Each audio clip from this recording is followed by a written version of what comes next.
Welcome. Tonight, we invite you to listen to The Other Woman, a quietly powerful short story written in the early 20th century, a time when emotions were often left unspoken, and inner conflicts were carried in silence. Without revealing its secrets, this story explores unseen feelings, emotional distance, and the quiet tension of human relationships, all through subtle moments rather than dramatic events. As you listen, we invite you to lean back, relax, and gently close your eyes. Let the words guide you, and allow yourself to become part of the story. If you enjoy calm, atmospheric story readings like this, remember to like the video and subscribe to the channel. It helps us bring you more timeless literary works, carefully narrated for quiet listening. Now take a slow breath. Leave the noise of the day behind, and step into the world of this story.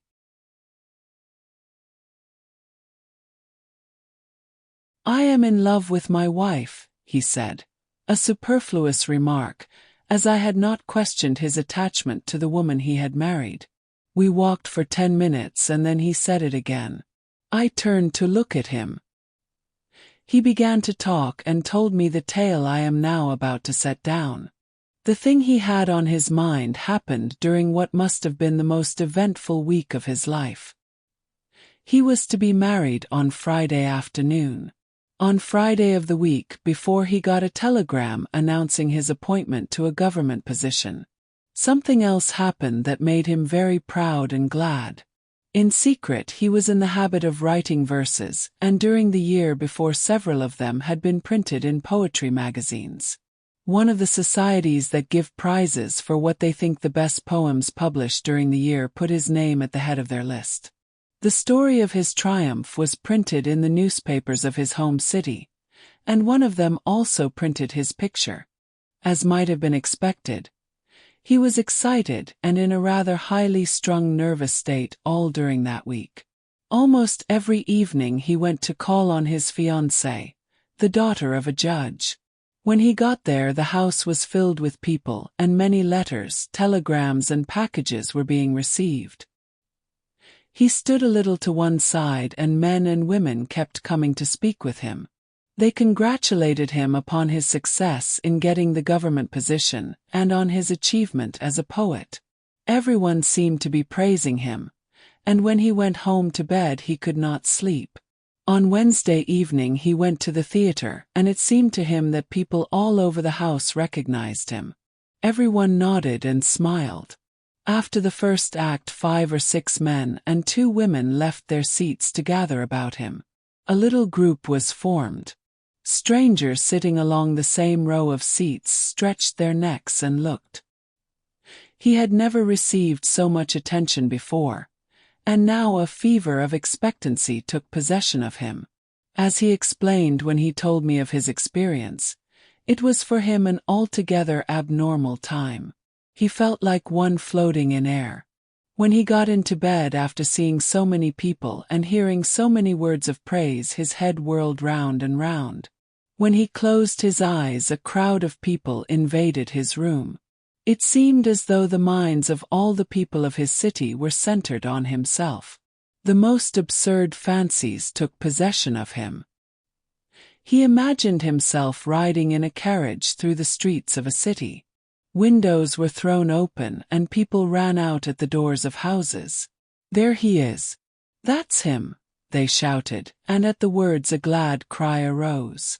The carriage drove into a street blocked with people. 100,000 pairs of eyes looked up at him. "There you are! What a fellow you have managed to make of yourself," the eyes seemed to be saying. My friend could not explain whether the excitement of the people was due to the fact that he had written a new poem or whether, in his new government position, he had performed some notable act. The apartment where he lived at that time was on a street perched along the top of a cliff far out at the edge of the city, and from his bedroom window he could look down over trees and factory roofs to a river. As he could not sleep, and as the fancies that kept crowding in upon him only made him more excited, he got out of bed and tried to think. As would be natural under such circumstances, He tried to control his thoughts, but when he sat by the window and was wide awake, a most unexpected and humiliating thing happened. The night was clear and fine. There was a moon. He wanted to dream of the woman who was to be his wife, think out lines for noble poems, or make plans that would affect his career. Much to his surprise, his mind refused to do anything of the sort. At a corner of the street where he lived, there was a small cigar store and newspaper stand run by a fat man of 40 and his wife, a small active woman with bright gray eyes. In the morning he stopped there to buy a paper before going down to the city. Sometimes he saw only the fat man, but often the man had disappeared and the woman waited on him. She was, as he assured me at least 20 times in telling me his tale, a very ordinary person with nothing special or notable about her, but for some reason he could not explain, being in her presence stirred him profoundly. During that week, in the midst of his distraction, she was the only person he knew who stood out clear and distinct in his mind. When he wanted so much to think noble thoughts, he could think only of her. Before he knew what was happening, his imagination had taken hold of the notion of having a love affair with the woman. "I could not understand myself," he declared in telling me the story. "At night, when the city was quiet and when I should have been asleep, I thought about her all the time. After 2 or 3 days of that sort of thing, the consciousness of her got into my daytime thoughts. I was terribly muddled. When I went to see the woman who is now my wife, I found that my love for her was in no way affected by my vagrant thoughts. There was but one woman in the world I wanted to live with me and to be my comrade in undertaking to improve my own character and my position in the world. But for the moment, you see, I wanted this other woman to be in my arms. She had worked her way into my being. On all sides people were saying I was a big man who would do big things, and there I was. That evening when I went to the theater, I walked home because I knew I would be unable to sleep. And to satisfy the annoying impulse in myself, I went and stood on the sidewalk before the tobacco shop. It was a 2-story building, and I knew the woman lived upstairs with her husband. For a long time I stood in the darkness with my body pressed against the wall of the building, and then I thought of the two of them up there, no doubt in bed together. That made me furious. Then I grew more furious at myself. I went home and got into bed shaken with anger. There are certain books of verse and some prose writings that have always moved me deeply, and so I put several books on a table by my bed. The voices in the books were like the voices of the dead. I did not hear them. The words printed on the lines would not penetrate into my consciousness. I tried to think of the woman I loved, but her figure had also become something far away, something with which I for the moment seemed to have nothing to do.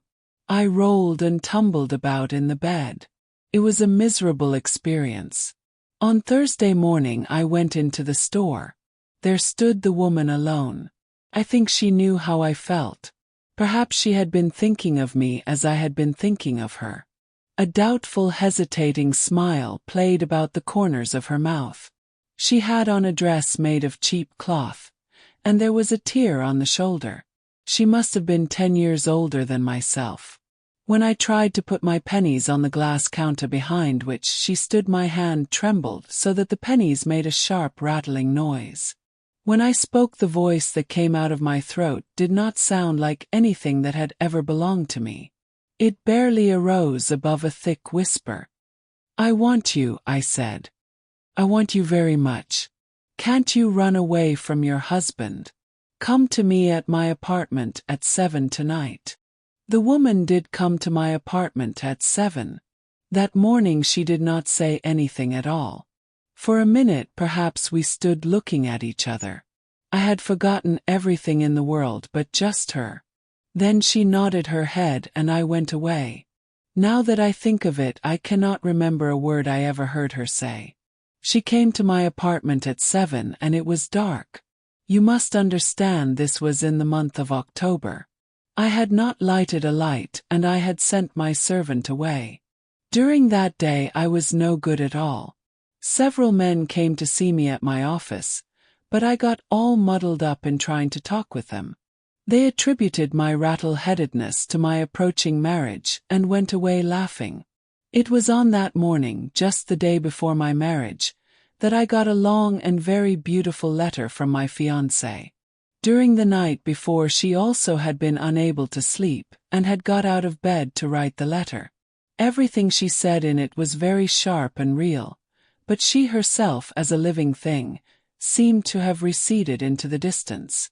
It seemed to me that she was like a bird, flying far away in distant skies, and I was like a perplexed barefooted boy standing in the dusty road before a farmhouse and looking at her receding figure.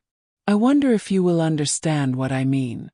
In regard to the letter, in it she, the awakening woman, poured out her heart. She of course knew nothing of life, but she was a woman. She lay, I suppose, in her bed feeling nervous and wrought up as I had been doing. She realized that a great change was about to take place in her life and was glad and afraid too. There she lay thinking of it all. Then she got out of bed and began talking to me on the bit of paper. She told me how afraid she was and how glad too. Like most young women, she had heard things whispered. In the letter she was very sweet and fine. For a long time after we are married, we will forget we are a man and woman, she wrote. We will be human beings. You must remember that I am ignorant and often I will be very stupid. You must love me and be very patient and kind. When I know more, when after a long time you have taught me the way of life, I will try to repay you. I will love you tenderly and passionately. The possibility of that is in me, or I would not want to marry at all. I am afraid, but I am also happy. Oh, I am so glad our marriage time is near at hand. Now you see clearly enough into what a mess I had got. In my office, after I read my fiancé's letter, I became at once very resolute and strong. I remember that I got out of my chair and walked about, proud of the fact that I was to be the husband of so noble a woman. Right away I felt concerning her as I had been feeling about myself before I found out what a weak thing I was. To be sure, I took a strong resolution that I would not be weak. At 9 that evening I had planned to run in to see my fiancé. I'm all right now, I said to myself. The beauty of her character has saved me from myself. I will go home now and send the other woman away. In the morning I had telephoned to my servant and told him that I did not want him to be at the apartment that evening, and I now picked up the telephone to tell him to stay at home. Then a thought came to me. I will not want him there in any event, I told myself. What will he think when he sees a woman coming to my place on the evening before the day I am to be married? I put the telephone down and prepared to go home. If I want my servant out of the apartment, it is because I do not want him to hear me talk with the woman. I cannot be rude to her. I will have to make some kind of an explanation, I said to myself. The woman came at 7 o'clock, and as you may have guessed, I let her in and forgot the resolution I had made. It is likely I never had any intention of doing anything else. There was a bell on my door, but she did not ring, but knocked very softly. It seems to me that everything she did that evening was soft and quiet, but very determined and quick. Do I make myself clear? When she came, I was standing just within the door, where I had been standing and waiting for a half hour. My hands were trembling as they had trembled in the morning when her eyes looked at me and when I tried to put the pennies on the counter in the store. When I opened the door, she stepped quickly in and I took her into my arms. We stood together in the darkness. My hands no longer trembled. I felt very happy and strong. Although I have tried to make everything clear, I have not told you what the woman I married is like. I have emphasized, you see, the other woman. I make the blind statement that I love my wife, and to a man of your shrewdness that means nothing at all. To tell the truth, had I not started to speak of this matter, I would feel more comfortable. It is inevitable that I give you the impression that I am in love with the tobacconist's wife. That's not true. To be sure, I was very conscious of her all during the week before my marriage, But after she had come to me at my apartment, she went entirely out of my mind. Am I telling the truth? I am trying very hard to tell what happened to me. I am saying that I have not since that evening thought of the woman who came to my apartment. Now, to tell the facts of the case, that is not true. On that evening I went to my fiancée at 9, as she had asked me to do in her letter. In a kind of way I cannot explain, the other woman went with me. This is what I mean. You see, I had been thinking that if anything happened between me and the tobacconist's wife, I would not be able to go through with my marriage. It is one thing or the other with me, I had said to myself. As a matter of fact, I went to see my beloved on that evening filled with a new faith in the outcome of our life together. I am afraid I muddle this matter in trying to tell it. A moment ago I said the other woman, the tobacconist's wife, went with me. I do not mean she went in fact. What I am trying to say is that something of her faith in her own desires and her courage in seeing things through went with me. Is that clear to you? When I got to my fiancé's house, there was a crowd of people standing about. Some were relatives from distant places I had not seen before. She looked up quickly when I came into the room. My face must have been radiant. I never saw her so moved. She thought her letter had affected me deeply, and of course it had. She jumped and ran to meet me. She was like a glad child. Right before the people who turned and looked inquiringly at us, she said the thing that was in her mind. "Oh, I am so happy," she cried. "You have understood. We will be two human beings. We will not have to be husband and wife." As you may suppose, everyone laughed, but I did not laugh. The tears came into my eyes. I was so happy I wanted to shout. Perhaps you understand what I mean. In the office that day when I read the letter my fiancé had written, I had said to myself, "I will take care of the dear little woman." There was something smug, you see, about that. In her house when she cried out in that way, and when everyone laughed, what I said to myself was something like this: "We will take care of ourselves." I whispered something of the sort into her ears. To tell you the truth, I had come down off my perch. The spirit of the other woman did that to me. Before all the people gathered about, I held my fiancé close and we kissed. They thought it very sweet of us to be so affected at the sight of each other. What they would have thought had they known the truth about me, God only knows. Twice now I have said that after that evening I never thought of the other woman at all. That is partially true, but sometimes in the evening when I am walking alone in the street or in the park as we are walking now, and when evening comes softly and quickly as it has come tonight, the feeling of her comes sharply into my body and mind. After that one meeting I never saw her again. On the next day I was married, and I have never gone back into her street. Often, however, as I am walking along as I am doing now, a quick, sharp, earthy feeling takes possession of me. It is as though I were a seed in the ground, and the warm rains of the spring had come. It is as though I were not a man but a tree. And now you see I am married and everything is all right. My marriage is to me a very beautiful fact. If you were to say that my marriage is not a happy one, I could call you a liar and be speaking the absolute truth. I have tried to tell you about this other woman. There is a kind of relief in speaking of her. I have never done it before. I wonder why I was so silly as to be afraid that I would give you the impression I am not in love with my wife. If I did not instinctively trust your understanding, I would not have spoken. As the matter stands, I have a little stirred myself up. Tonight I shall think of the other woman. That sometimes occurs. It will happen after I have gone to bed. My wife sleeps in the next room to mine, and the door is always left open. There will be a moon tonight, and when there is a moon, long streaks of light fall on her bed. I shall awake at midnight tonight. She will be lying asleep with one arm thrown over her head. What is that I am talking about? A man does not speak of his wife lying in bed.